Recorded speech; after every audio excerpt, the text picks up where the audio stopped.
Ilang driver naman ng pampublikong sasakyan ang nasita na sa unang araw po yan ng pagpapatupad ng Anti-Distracted Driving Law.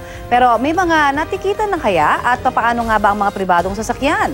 Alamin po natin sa ulat on the spot ni Oscar Oida. Oscar? Connie, sa mga sandaling ito ay nandito tayo sa may lungsod ng Maynila, particular dito sa Malate.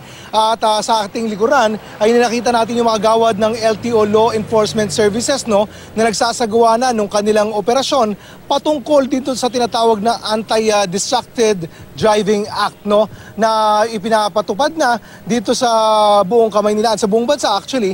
At sa ngayon, ang medyo surprisingly lang, Connie, na-expect natin na simula ngayong araw nga ay maninikit na sila, Pero mukhang hindi pa. Dahil kanina, nung inabutan natin sila, wala pa raw sila nahuhuli sa araw nito. Sa halip, ay namimigay muna sila ng pulyeto na ito na pinapakita nila sa mga nasisita nila, Walang pinipili mga sakyan, maging ito nga, nakita natin itong mamang kutsero na nagmamaneho ng kanyang kalesa ay binibigyan itong polyeto. Pinapaalalahanan pa lang, Connie, dun sa ipatutupad o pinatutupad na Anti-Distracted Driving Act na kung saan ay malinaw na ipinagbabawal ang paggamit ng anumang mga electronic gadgets, katulad ng pero hindi na nililimitahan sa telepono, sa mga tablets, pati yung mga yung panonood ng pelikula, bawal na bawal yan sa mga driver.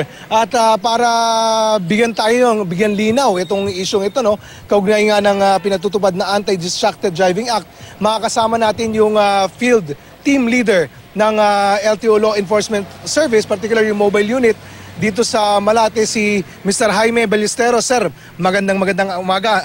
Hapon, live po tayo sa Balitang Hali. Magandang hapon sa inyo at sa mga nanonood ng Balitang Tanghali. Okay. Sir, unang question sir.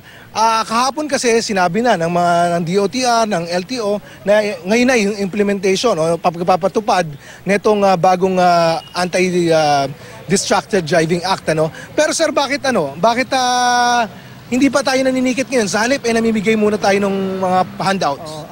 Siguro ang utos sa amin, magkaroon muna tayo ng information dissemination bago kami manikit.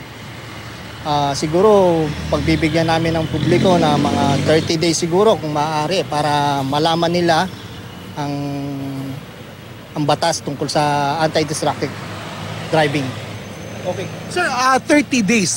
So, mula sa araw na ito, bilang ng 30 araw, dun pa lang tayo maninikit. Tama ba yun, sir? Kung maaari sana, 30 days. Siguro baka malalaman na nila tungkol sa batas na ito. Sa tingin nyo ba, sir, sapat na yung 30 days para paalalahanan? Actually, 1 to 3 months dapat. Pero kung sakaling magkakaroon ng sa road safety, maninikat na rin kami. Okay. Sir, marami pa rin katanungan patungkol dito, sir. Yung paggamit, sir, ng cellphone, inaalaw for as long as merong hands-free, gagamit hands-free. Pero sir, saan ba dapat ilalagay yung aparato, yung cellphone? Saan sa sasakyan dapat ilagay yung cellphone? Ang paggamit po ng cellphone, hindi po pinagbabawal ang paggamit po ng cellphone. Hanggat hindi po to nakakaistorbo sa line of sight ng motorist or ng driver.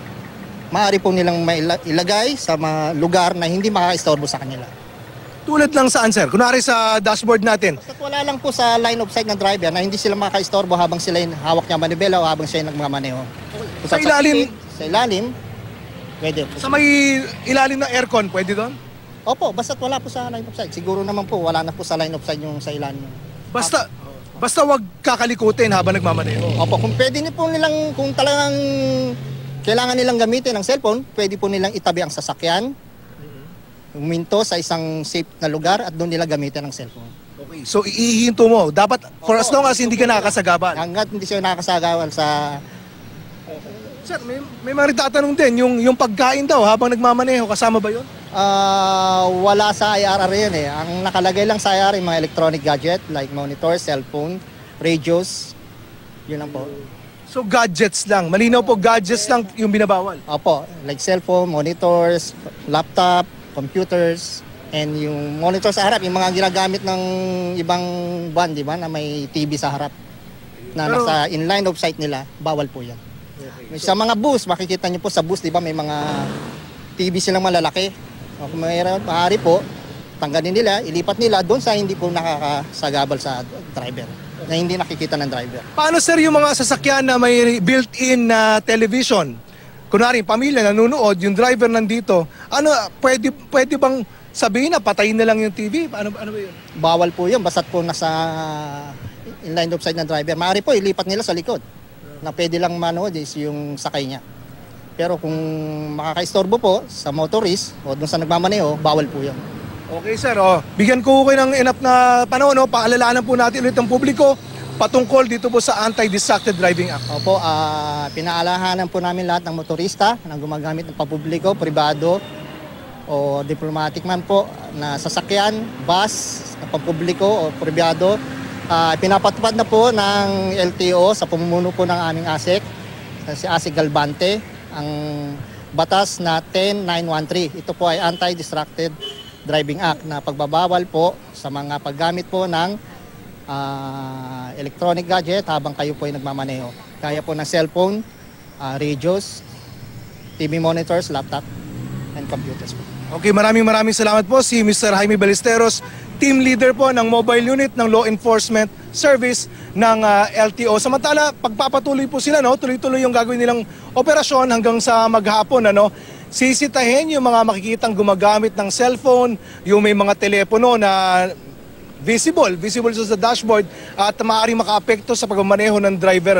Pero ayon nga sa nakausap natin mga kagawad ng LTO, hindi muna sila manghuhuli, sa halip ay mamimigay sila ng mga pulyetong tulad nito kung saan makikita yung mga paliwanag, mga sagot sa mga katanungan. Maaaring itanong niyo po kaugnay ng bagong batas. Connie? Yes, Oscar. Kanina kasama natin si Team Leader Jaime. Gusto ko rin sanang maitanong, baka naibanggit na rin niya sa inyo.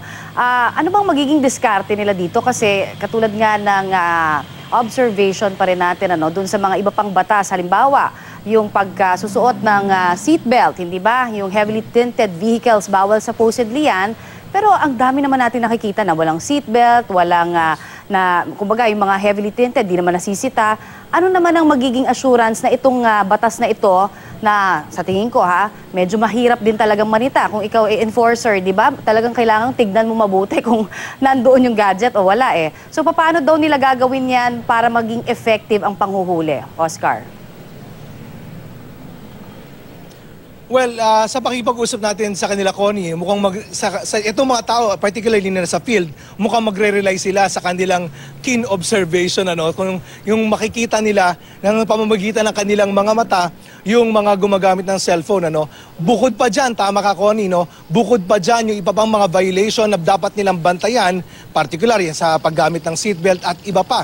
So marami yan, hindi lamang yung pagbabawal sa paggamit ng cellphone ang babantayan ng ating mga law enforcement.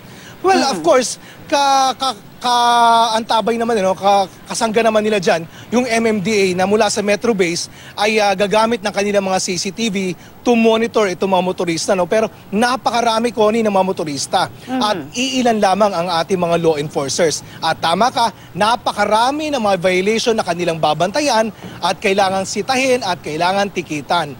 Kaya nga pakiusap nila, wag natin hintahin na mahuli tayo, sa ating sarili daw, gawin natin kung ano yung tama. Yung mga ipinagbabawal, wag na po nating gawin.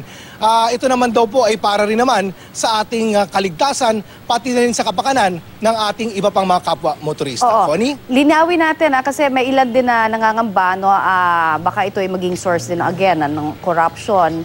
Pagdating naman sa ibang mga nanghuhuli na tiwali. Ano ba to? No contact apprehension ba mangyayari? Paano ba ang magiging kumbaga, pag ikaw ay nahuli, kailangan ba ang procedure dyan, Oscar?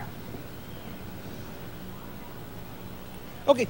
Ang MMDA, ang ipinapatupad nila yung no contact apprehension, Pero itong mga nasa field officers ng LTO, pati yung mga iba pang mga deputized traffic enforcers ng LTO, ito yung sa field, Sila yung maninikit, sila yung maninita, kung feeling mo naman ikaw ay motorista at mali yung pagkakatiket sa iyo at gusto mo i-contest, meron naman daw hearing yan sa tanggapan ng LTO, iaapila mo yan at pwede mo ipaglaban yan, Pwede mo ipaglaban kung sa tingin mo mali yung pagkakahuli sa iyo. At kung meron namang mga mga tiwaling, mga law enforcers na susubukan kang hinga ng suhol, no? O susubukan kang hinga ng pera kapalit ng hindi na pagtiket sa'yo, maaari mo yang isumbong sa anumang tanggapan ng LTO para maaksyonan, Connie. O yun, mabuti nalinaw natin, Oscar. So kapag MMDA, no contact apprehension. Pero kapag LTO, may ticket yon. So pareho lang. Halos, kumbaga, lahat ng klase ng paniket o kaya no contact, ay basta huli ka talaga. Maraming salamat ha, Oscar, sa iyong binigay sa aming mga update tungkol dyan.